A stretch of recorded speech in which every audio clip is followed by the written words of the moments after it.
Կառուցվածքների նախարար Դավիթ Խուդացյան, համեցեք պարոն Խուդացյան։ Մեծարգո վարչապետ, հարգելի գործընկերներ, ձեր քննարկմանն եմ ներկայացնում պետական գույքի կառավարման մասին եւ հարակից օրենքներում փոփոխություններ իրականացնելու մասին փաթեթը, որն ուղղված է պետական գույքի կառավարման արդյունավետության բարձրացմանը։ Հայաստանի Հանրապետությունում ձևավորված պետական գույքի անհատույց օգտագործման համակարգը տարիների ընթացքում հանգեցրել է մի շարք համակարգային խնդիրների, այդ թվում գույքի թերի կամ ոչ նպատակային օգտագործման, հանրային վերահսկողության ոչ բավարար մակարդակի։ Առաջարկում ենք պետական գույքի կառավարման կոմիտեի կողմից իրականացված ուսումնասիրությունների արդյունքում հաճախակի են արձանագրվում դեպքեր, երբ պետական մարմիններն ու կազմակերպությունները գույքը օգտագործում են ոչ արդյունավետ, որոշ դեպքերում մասնակի կան ընդհանրապես չօգտագործվող գույքային միավորներ։ Խնդրի լուծման համար առաջարկում ենք օրենսդրական նոր կարգավորում, ըստ որի պետական մարմիններին, պետական ոչ առևտրային կազմակերպություններին, հիմնադրամներին անշարժ գույքը տրամադրվելու է վարձակալությամբ կառավարության սահմանած կարգով։ Վարձակալությունից ստացված վճարները ուղղվելու են պետական բյուջե։ Խնդրում եմ հաստատել։ Պարոն Խուդացյան, հիմա պետական մարմինները, որոնք պետական գույք օգտագործում են անհատույց, հիմա այսինքն մենք ձևակերպելու ենք դա որպես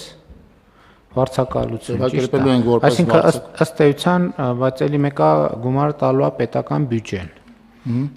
Մենք սա անում ենք ֆինանսական մեր հոսքերը կարգավորելու, ավելի տեսանելի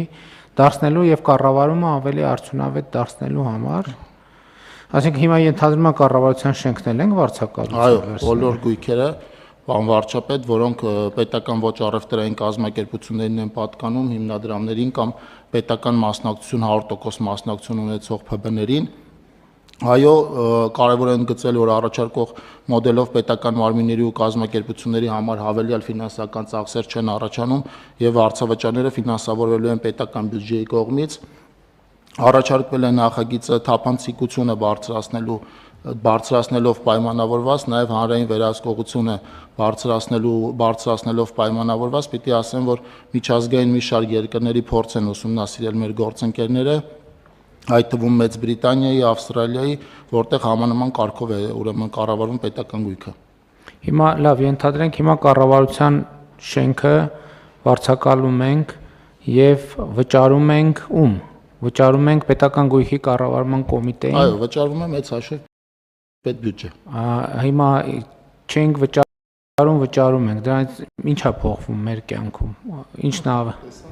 Վարչապետ, գույքը գնահատվում է, սա նաև լրացուցիչ ծախս է,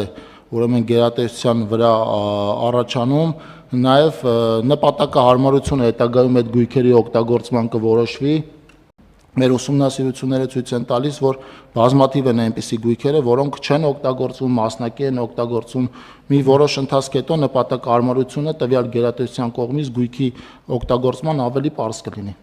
Այսինքն այնտեղ ֆիքսվելու ենք ինչ որ առումով գույքի քառակուսի մետրով եւ այլն տենց չափանիշներ ենք դնելու, որ հիմնարկների ղեկավարները իրանց հերթին ասեն, բա մի րոպե ինչ ենք այսքան քառակուսու համար վճարում, եթե այդ քառակուսիները չենք օգտագործում, հետեւաբար այդ գույքերի օգտագործման նպատակայնությունը կմեծանա։ Դա մեր տրամաբանությունը։ Համեցեք։ Շնորհակալություն, պարոն վարչապետ, հարգելի գործընկերներ, իրականում մի քանի նպատակ կարող է հետապնդվել այսպիսի որոշմամբ։ Առաջինը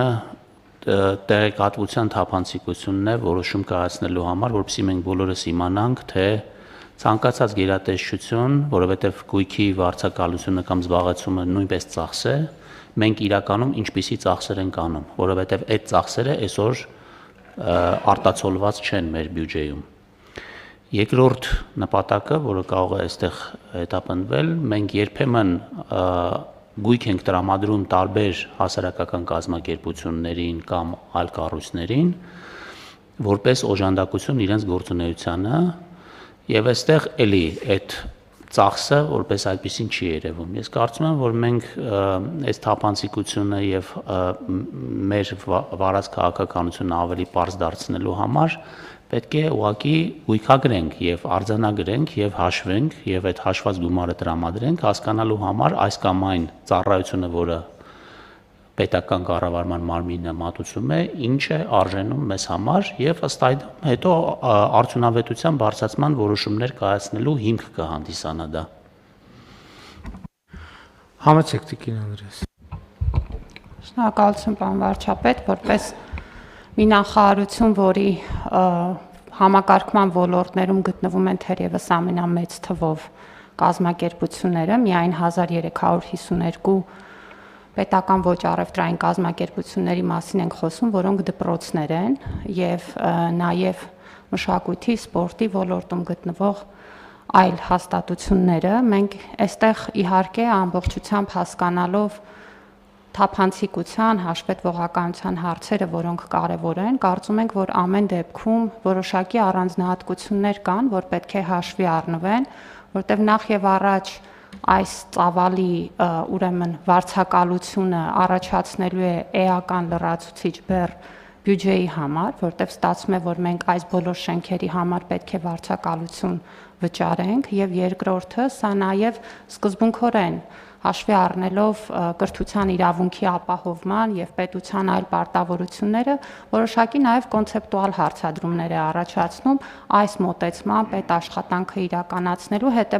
հետեւաբար ես առաջարկում եմ, քանի որ խոսքը օրենսդրական փաթեթի մասին է, ազգային ժողովի փուլում քննարկել եւ հասկանալ այս ոլորտային առանձնահատկությունների տրամաբանությունը, որպեսզի գտնենք իսկապես այդ նպատակին ծառայող թիրախային ճիշտ լուծումներ։ Շնորհակալություն։ Իսկ ինչ առանձնահատկություն կարա լինի, ասենք ենթադրենք, պարզվեց